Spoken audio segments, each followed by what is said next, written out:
नमस्कार, बहुत स्वागत है आपका गुड न्यूज टुडे में। आपके साथ मैं हूं शुभम सिंह। आप देख रहे हैं जीएनटी स्पेशल। जीएनटी स्पेशल में आज बात आस्था को सागर की, जो प्रयाग में संगम से लेकर गंगा सागर तक उमड़ा है। माघ के महीने की महिमा ही ऐसी है। मकर संक्रांति के आसपास भारत के अलग अलग तीर्थ स्थानों पर पर्व, त्योहार और मेलों की झड़ी लग जाती है। और देखिए, ये 3 तस्वीरें हम आपको दिखा रहे हैं। एक तरफ प्रयागराज की धरती पर आस्था, साधना और संस्कृति के कई रंग बिखरे हुए हैं। संगम किनारे आयोजित हो रहे माघ मेले में आम श्रद्धालु ही नहीं बल्कि साधु संतों का जमावड़ा नजर आ रहा है। तो वहीं पश्चिम बंगाल में जल्द ही गंगा सागर मेले की शुरुआत होने वाली है, तो वहां भी भक्ति के रंग दिखने लगे हैं।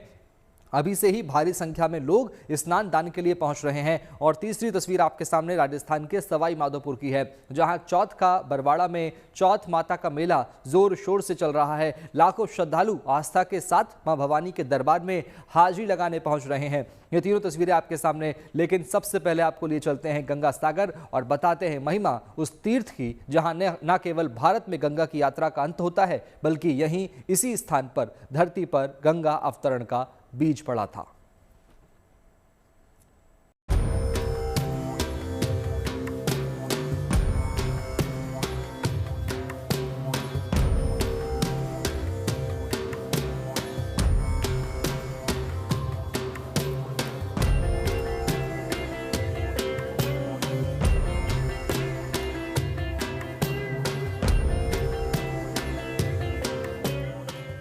सागर से गंगा का मेल हुआ और गंगा सागर जी उठा।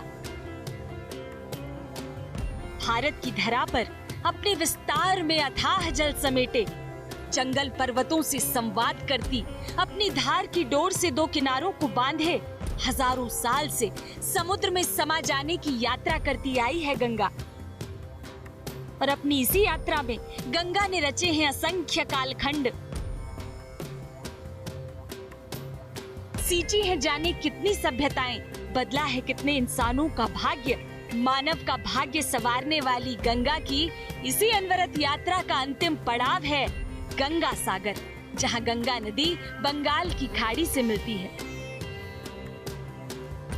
हर साल माघ माह के आते ही गंगा सागर तीर्थ आस्था की आभा से गमक उठता है। हर साल यहाँ मकर संक्रांति के शुभ अवसर पर विशाल गंगा सागर मेले का आयोजन होता है। मान्यता है कि जब सूर्य धनु राशि से मकर राशि में प्रवेश करता है, उस दिन गंगा सागर में स्नान से 100 अश्वमेध यज्ञ के बराबर पुण्य फल मिलता है। श्रद्धालु मानते हैं कि इस पवित्र संगम में स्नान करने से सभी पापों से मुक्ति मिलती है और उन्हें मोक्ष यानी जन्म मरण के चक्र से मुक्ति मिल जाती है। से सोच रखा था आएंगे 2 साल से इधर ही है, आ जाने का मौका मिला। गंगा सागर हमारे हिंदू सनातन धर्म के लिए बहुत महत्वपूर्ण है। इसके लिए हम पहली बार यहाँ पे आए हैं, अभी राजस्थान झुंझुनू से चल करके। इसके लिए बहुत अच्छा लग रहा है। गंगा सागर तीर्थ में मेले की तैयारियां तेजी से चल रही हैं। माना जा रहा है कि इस बार गंगा सागर मेले में बड़ी संख्या में श्रद्धालु पहुँचेंगे। आए हैं कुरुक्षेत्र हरियाणा से। तो ये कैसा लग रहा है? बहुत अच्छा लग रहा है। हम अभी जैसे ज्योतिर्लिंग कर रहे थे, अभी हम पुरी भी गए थे और आते हुए सोचा हमने यहाँ भी आना है, तो मम्मी पापा पहली बार आए हैं, तो काफी अच्छा एक्सपीरियंस था। कि मन्नत चढ़ाने कालीघाट और दक्षिणेश्वरी गए थे और पिछले 15 सालों से सोच रहे थे गंगा सागर जाना है, तो इस बार हमें आने का मौका मिला है। तो व्यवस्था कैसी लग रही है? व्यवस्था अच्छी है, बट थोड़ा सा बोट से यहाँ आने में थोड़ी सी प्रॉब्लम रही है, अदरवाइज बहुत अच्छा है यहाँ।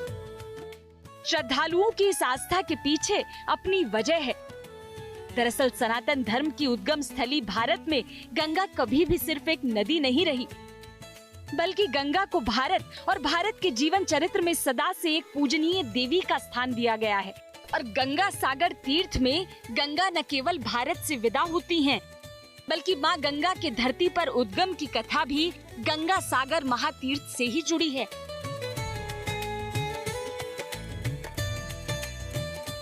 सनातन धर्म में गंगा सागर तीर्थ की महिमा और गंगा के अवतरण की कथा का वर्णन श्रीमद् भागवत, स्कंद पुराण, पद्म पुराण और विष्णु धर्म सूत्र ग्रंथ में मिलता है।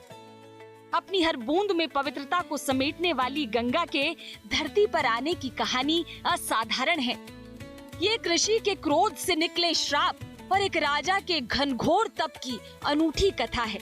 इस पौराणिक कहानी की शुरुआत होती है उस काल से जब धरती पर सगर नाम के सूर्यवंशी राजा का शासन था। राजा सगर बेहद प्रतापी और शक्तिशाली थे। एक बार राजा सगर ने अश्वमेध यज्ञ का आयोजन किया। उनके अश्वमेध घोड़े को देवताओं के राजा इंद्र ने पकड़ लिया और घोड़े को कपिल मुनि के आश्रम में लाकर बांध दिया। इसके बाद राजा सगर के 60,000 पुत्र अश्वमेध घोड़े की तलाश में निकले। जब उन्होंने कपिल मुनि के आश्रम में घोड़े को बंधा पाया तो आश्रम पर ही धावा बोल दिया। उस समय तप में लीन कपिल मुनि ने क्रोधित होकर राजा सगर के 60,000 पुत्रों को अपने श्राप से भस्म कर दिया। राजा सागर के एक और पुत्र अंशुमान की प्रार्थना पर कपिल मुनि ने बताया कि अगर पवित्र गंगा का जल भस्म हुए सगर पुत्रों पर छिड़का जाए तो उन्हें मुक्ति मिल सकती है।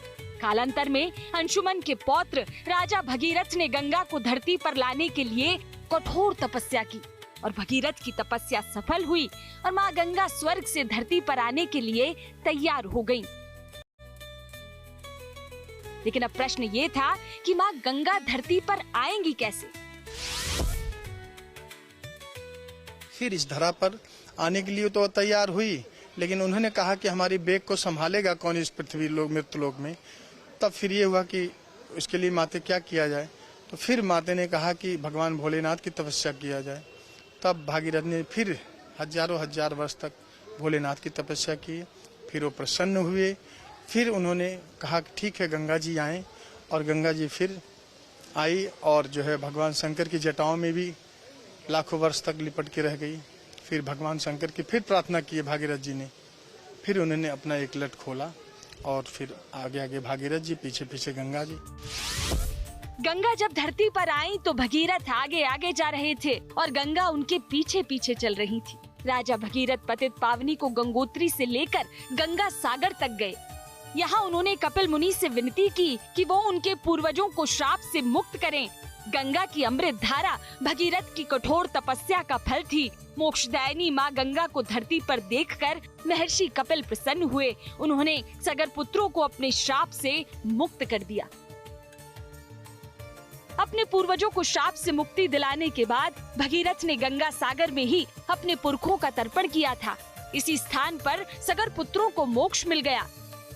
यही वो स्थान है जहाँ कपिल मुनि का आश्रम मौजूद था और आज भी उस पावन प्रसंग की याद दिलाता कपिल मुनि का मंदिर है। गंगा सागर में ये जो कपिल मुनि का मंदिर आप देख रहे हैं, ये दरअसल चौथा या पांचवा मंदिर है।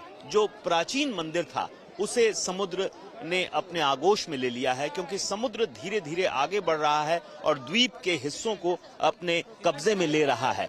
और ये चौथा या पांचवा मंदिर बाद में बनाया गया है, 30-40 साल पहले। जो प्राचीन मंदिर था वो काफी अंदर था, भीतर तक था, और सालों पहले समुद्र ने उसे ले लिया। उसके बाद दूसरा बनाया गया, तीसरा बनाया गया। ये चौथा या पांचवा मंदिर है। धरती पर अवतरित होने के बाद माँ गंगा करोड़ों श्रद्धालुओं की आस्था को अपनी लहरों में समेटे सदा के लिए धरती पर रह गईं। तब से लेकर आज तक गंगा नदी अपनी पवित्र धारा से धरती के निवासियों के जीवन को सींचती आ रही है।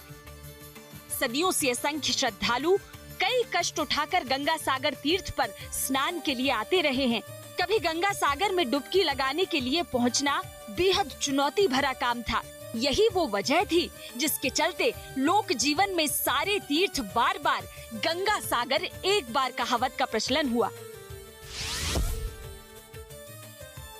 प्राचीन काल में गंगा सागर तक पहुंचना बेहद दुष्कर काम था, क्योंकि यहाँ तक आने का रास्ता घने जंगलों से भरा हुआ था और बीच में लगभग 3.5 किलोमीटर चौड़ी नदी को पार करना भी बहुत जोखिम था। और उसको पार करके अगर इस द्वीप पर पहुंच भी गए तो रॉयल बंगाल टाइगर, जहरीले सांपों का आतंक, ऐसे में ज्यादातर लोग तो यहाँ पहुंच ही नहीं पाते थे। और जो लोग पहुंचकर पूजा दे देते थे और वापस जाने की कोशिश करते थे, तो उनमें से भी बहुत कम लोग वापस पहुंच पाते थे। और इसीलिए प्राचीन काल में ये कहावत का जन्म हुआ कि सारे तीर्थ बार बार, गंगा सागर एक बार। मान्यता है कि जो भी सनातनी अपने संपूर्ण जीवन काल में एक बार भी गंगा सागर आकर आस्था की पवित्र डुबकी लगा लेता है, कपिल मुनि की कृपा से उसे मोक्ष की प्राप्ति हो जाती है। भगवान कपिल मुनि हैं जो भगवान विष्णु के 5वें अवतार माने जाते हैं। गीता में भगवान कृष्ण ने कहा है कि सिद्धों में मैं कपिल मुनि हूँ। इनकी माता का नाम देवहूति था, पिता कर्दम ऋषि थे और इन्हीं के श्राप से राजा सगर के 60,000 पुत्र जल के भस्म हो गए थे। उन्हीं के उद्धार के लिए गंगा जी को स्वर्ग से इस धरा पर आना पड़ा, जिसमें कि भागीरथ जी तपस्या किए और उनको प्रसन्न करके इस धरा पर ले आए और अपने पूर्वजों का 60,000 जो थे, जो मुनि जी के श्राप से जल के भस्म हो गए थे, उनका उद्धार किया। बीते सालों में गंगा सागर में स्नान दान के लिए पहुंचने वाले श्रद्धालुओं की संख्या में तेजी से बढ़ोतरी हुई है। श्रद्धालुओं की भीड़ का अंदाजा प्रशासन को भी है, इसलिए गंगा सागर में मेले की तैयारियां जोर शोर से चल रही हैं। गंगा सागर से अनुपम मिश्र के साथ bureau report, good news today. इस समय प्रयागराज की धरती पर आस्था साधना संस्कृति के कई रंग बिखरे हुए हैं और संगम किनारे आयोजित हो रहे माघ मेले में आम श्रद्धालु ही नहीं बल्कि साधु संतों का जमावड़ा नजर आ रहा है। कहीं भक्ति का अनूठा अंदाज है तो किसी का अनोखा पहनावा चर्चा में है।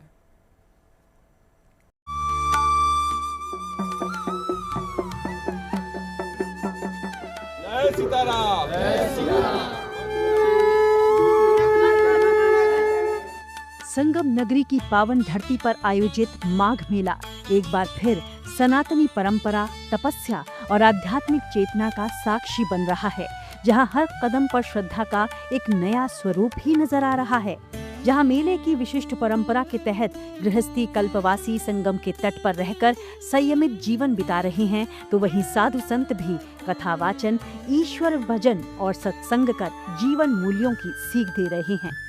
कहने के मायने यही है कि संगम की रेती पर बसा आस्था का ये मेला केवल धार्मिक आयोजन भर नहीं है, बल्कि विश्वास, सेवा और संस्कृति की जीती जागती मिसाल बना हुआ है। माघ मेले की इसी छटा में एक ऐसे नागा साधु भी नजर आए जिन्होंने 11,000 रुद्राक्ष अपने शरीर पर धारण किए हुए हैं, जिनका वजन ही करीब 30 किलो के आसपास है। श्री तपोनिधि निरंजनी पंचायती अखाड़ा से जुड़े नागा साधु दिगंबर अजय गिरी यहाँ आ रहे श्रद्धालुओं की भीड़ में नए आकर्षण बने हुए हैं।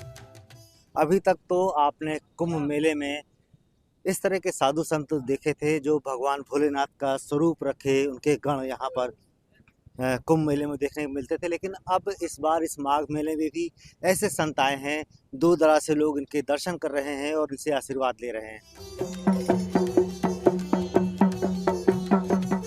शिव के गण की तरह दिखने वाले धुनी लगाए ये नागा साधु श्रद्धालुओं के बीच रुद्राक्ष बाबा के नाम से प्रसिद्ध हैं, जो 6 महीने केदारनाथ धाम तो बाकी समय काशी और प्रयागराज जैसी पवित्र भूमि पर बिताते रहे हैं।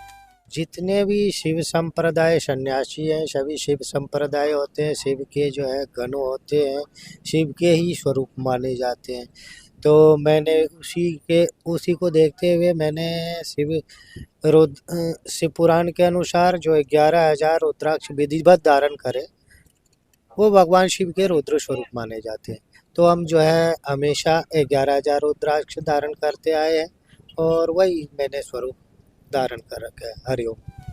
वैराग्य का चोला ओढ़े एक साधु जो ईश्वरीय ध्यान और समर्पण में ही अपने जीवन को लगाता आया है, उसके लिए इतनी भयंकर ठंड में केवल भभूत और रुद्राक्ष से अपने शरीर को ढकना कोई नई बात नहीं है।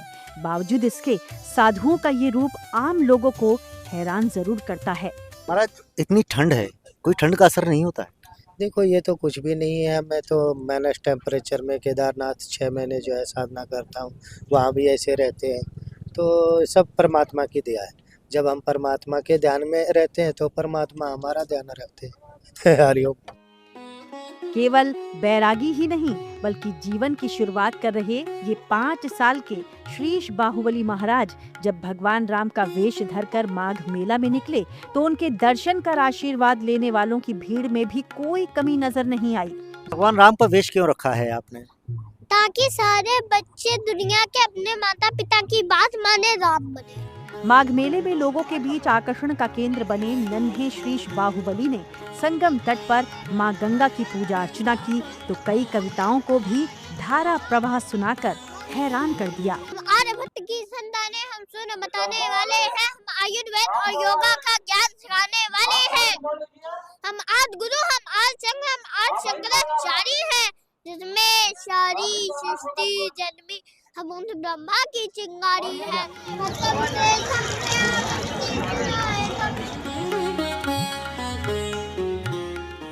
श्रृंगवेरपुर से आए बाल संत श्रीश बाहुबली महाराज ने मुख्यमंत्री योगी आदित्यनाथ को लेकर भी भविष्यवाणी की कि साल 2031 में योगी आदित्यनाथ देश के प्रधानमंत्री बनेंगे। मैं योगी जी से यह कहना चाहता हूँ कि वो 2031 में प्रधानमंत्री बनेंगे। वहीं माघ मेला क्षेत्र में साइकिल से पर्यावरण संरक्षण की मुहिम पर निकले ये हैं राम बाहुबली दास, जो दिगंबर अखाड़ा, बड़ी छावनी, परशुराम कुंड से जुड़े हैं। पिछले लगभग 10 सालों से साइकिल यात्रा के माध्यम से ही बाहुबली बाबा समाज को पर्यावरण संरक्षण का संदेश दे रहे हैं। प्रकृति के आप सहज नहीं हो सकते हैं, तो प्रकृति ही पुरुषार्थ करने का आपको अवसर देती है। और आपको इस धरा वसुंधरा पर जब तक आप खड़े हैं तो बिना प्राणवायु के रह नहीं सकते हैं। तो जो प्रत्यक्ष देवता आपको ये प्राणवायु दे रहा है वो पेड़ है। वो पेड़ पौधे हमारे असली देवी देवता हैं और वहीं से हमारे धर्म, हमारे जो वैदिक परंपरा का जो धर्म है सनातन का, वो यहीं से शुरू होता है। हमारे यहाँ वट वृक्ष से शुरुआत होती है। तो वही संदेश हम लेके इस माघ मेले में पेड़ों का वितरण कर रहे हैं और लोगों को संकल्प करा रहे हैं। जय सीताराम, जय सीताराम, वंदे मातरम, वंदे मातरम, वंदे मातरम, भारत माता की। जाहिर है माघ मेले के माध्यम से पर्यावरण को बचाने का समर्पण और संदेश वाकई में सराहनीय है, जिसकी अहमियत को हमें और आप सभी को समझने की जरूरत भी है। वैसे सामाजिक संदेशों से इतर माघ मेले जैसा धार्मिक और सांस्कृतिक अनुष्ठान केवल भारतीय ही नहीं बल्कि विदेशियों को भी सनातनी परंपरा को समझने, उसे आत्मसात करने का अवसर देता आया है। इटली से प्रयागराज आए इन पिता बेटी पर भी भक्ति का रंग ऐसा चढ़ा कि आज ये सनातनी परंपरा को समझने के लिए बेहद उत्साहित हैं। Because India is one of the best places in the world. Everybody here is united, and all the world should be like this. All the world should be united as India is. Italy से तीसरी बार भारत पहुंची पिता और बेटी की ये जोड़ी माघ मेला में संतों से मिल रही है और उनसे आध्यात्मिक परंपरा और योग दर्शन को समझने का प्रयास कर रही है। फिलहाल तो माघ मेले में देश विदेश से आए गृहस्थ हों या बैरागी, सभी ईश्वर भक्ति में लीन हैं। योगाभ्यास, ध्यान और धार्मिक संवाद में समय बिताते हुए सनातनी संस्कृति और परंपरा की जड़ों को और मजबूत बनाने में अपनी अपनी भागीदारी दे रहे हैं। प्रयागराज से पंकज श्रीवास्तव और आनंद राज के साथ bureau report, good news today.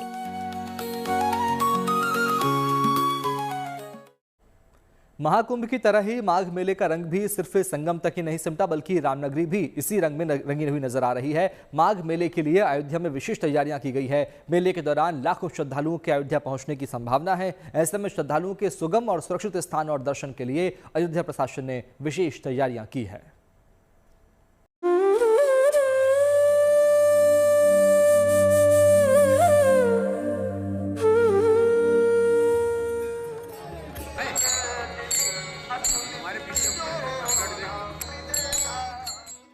Prayagraj में माघ मेले के दौरान श्रद्धालुओं की भारी भीड़ को देखते हुए अयोध्या जिला प्रशासन अलर्ट मोड पर है। माघ महीने में होने वाले स्नान पर्वों को सकुशल संपन्न कराने के लिए प्रशासन ने तैयारियों को अंतिम रूप देना शुरू कर दिया है। श्रद्धालुओं की सुरक्षा, सुविधा और सुगम दर्शन को प्राथमिकता देते हुए वरिष्ठ अधिकारी खुद ग्राउंड जीरो पर उतरकर व्यवस्थाओं का जायजा ले रहे हैं। हम लोगों ने तैयारियों का जायजा लिया। कुछ चीजें हम लोगों के टीम द्वारा पॉइंट आउट की गई थी जिससे कि आने वाले स्नान के दिनों में समस्याएं आ सकती थी, उनको सुधारने के लिए संबंधित एजेंसी को निर्देश दिए गए हैं। आने वाले दिनों में बैरिकेडिंग का काम, लाइटिंग का काम और पीए सिस्टम का काम, सभी जो एक मेले की तैयारियां होती है वो हम लोग पूरी करा लेंगे। माघ मेले के दौरान प्रयागराज समेत देश के कई हिस्सों से बड़ी संख्या में श्रद्धालु दरअसल अयोध्या पहुंचते हैं। सरयू नदी में पावन स्नान के बाद श्रद्धालु हनुमानगढ़ी, श्री राम जन्मभूमि, नागेश्वर नाथ सहित प्रमुख मठ मंदिरों में दर्शन पूजन करते हैं। अयोध्या आने वाले श्रद्धालुओं के सरयू स्नान के बाद मंदिर दर्शन को देखते हुए उनके आवागमन मार्गों को फाइनल कर दिया गया है। प्रशासन क्राउड मैनेजमेंट, सुरक्षा के दृष्टिकोण से श्रद्धालुओं की आवाजाही को बेहतर तरीके से नियंत्रित करने और उन्हें बेहतर सुविधाएं उपलब्ध कराने पर विशेष जोर दे रहा है। देखिए, माघ माह में जो भी श्रद्धालुओं की भारी संख्या आती है, चाहे वो मकर संक्रांति हो या मौनी अमावस्या या विभिन्न बसंत पंचमी, सभी को लेकर के यह खाया, और खासतौर से यहाँ पे जो खिचड़ी मेले के एक अवसर पर स्थानीय लोगों की भीड़ होती है, उसके लिए आवश्यक व्यवस्थाएं देखी जा रही हैं। और जो भी हमारे क्राउड मैनेजमेंट के पॉइंट्स में या हमारे सुरक्षा के दृष्टिकोण से या श्रद्धालुओं के लिए कैसे बेहतर सुविधाएं दे सकते हैं, उस पर हम लोगों ने एक फिर से रिहर्सल किया है और जो आवश्यक निर्देश है संबंधित को दिए गए हैं उसका अनुपालन कराया। माघ महीने में पड़ने वाले प्रमुख स्नान पर्व मकर संक्रांति, मौनी अमावस्या और बसंत पंचमी को लेकर चाक चौबंद तैयारियां हो रही हैं। प्रशासन का दावा है कि माघ मेले के दौरान श्रद्धालुओं को सुरक्षित, सुव्यवस्थित और सुगम स्नान और साथ ही दर्शन की पूरी व्यवस्था सुनिश्चित की जाएगी। अयोध्या से मयंक शुक्ला के साथ bureau report, good news today.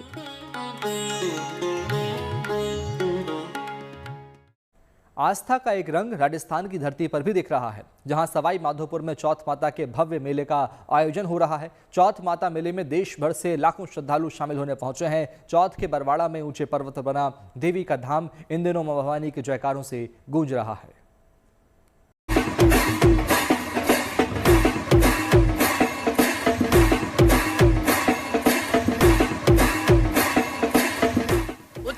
Prayag और गंगा सागर से सैकड़ों मील दूर मां शक्ति का ये उत्सव हो रहा है देश के पश्चिमी छोर पर। माघ कृष्ण चतुर्थी के दिन यानी मंगलवार को राजस्थान के सवाई माधोपुर में चौथ माता मंदिर पर 4 दिनों के सालाना मेले की शुरुआत हो गई। मां चौथ भवानी के इस मेले की रौनक पूरे कस्बे में नजर आ रही है। दूर दराज से लाखों श्रद्धालु यहाँ पहुँच रहे हैं। चौथ माता के दर्शन कर कुशल क्षेम की कामना कर रहे हैं। बस माता रानी से यही है, सबको खुश रखे, माता कृपा बनाए रहे माता रानी। पहले भी आए हो कभी? बहुत बार आ चुके हैं। चौथ माता के किस तरह की आस्था है? आस्था हमें स्वागत देने के लिए, कुछ कहीं मांगने के लिए, इच्छा पूरी करने के लिए, इसलिए मान्यता पूरी होती है। मान्यता पूरी होती है। माता जी के मेले के लिए चौथ माता का भव्य श्रृंगार किया गया है। मंदिर ट्रस्ट की ओर से चौथ माता को 2.5 किलो का स्वर्ण मुकुट और 9 लखा हार पहनाया गया। इस अवसर पर माता के दरबार को फूल बंगला झांकी से सजाया गया है। इसके साथ ही यहाँ माँ के लिए 56 भोग की झांकी भी सजाई गई। बता दें कि चौथ माता को माँ पार्वती का ही रूप माना जाता है और वे अखंड सौभाग्य प्रदान करती हैं। चौथ माता का ये प्राचीन मंदिर सवाई माधोपुर के चौथ का बरवाड़ा में शक्तिगिरी पर्वत पर मौजूद है। इस मंदिर का निर्माण सन 1451 में यहाँ के तत्कालीन शासक भीम सिंह ने करवाया था।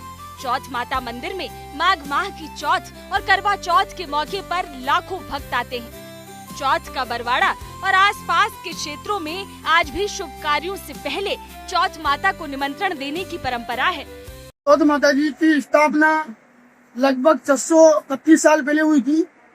हमारे यहाँ के जो दरबार हुआ करते थे भीम सिंह जी, उनके स्वप्न में आकर के माता जी ने कहा कि मैं पटाला नामक गांव में विराजमान हूँ, वहाँ से बोले यहाँ पहाड़ी पर ला करके विराजमान किया गया है। चौथ माता मंदिर को लेकर यहाँ के लोगों में कई तरह की मान्यताएं हैं, लेकिन तमाम मतों और मान्यताओं से परे आस्था का गाढ़ा रंग सबके मन में एक समान है। यही वजह है कि मेले के दौरान कड़ाके की ठंड और शीतलहर के बावजूद मन में अगाध श्रद्धा और होठों पर प्रार्थना लेकर लाखों श्रद्धालु यहाँ चौथ माता के दर्शन के लिए पहुँच रहे हैं। सवाई माधोपुर से सुनील जोशी के साथ bureau report, good news today. अभी के लिए इतना ही। बाकी अच्छी खबरों के लिए आप देखते रहिए गुड न्यूज टुडे, क्योंकि अच्छी खबरों का सिलसिला यहाँ कभी नहीं थमता। नमस्कार।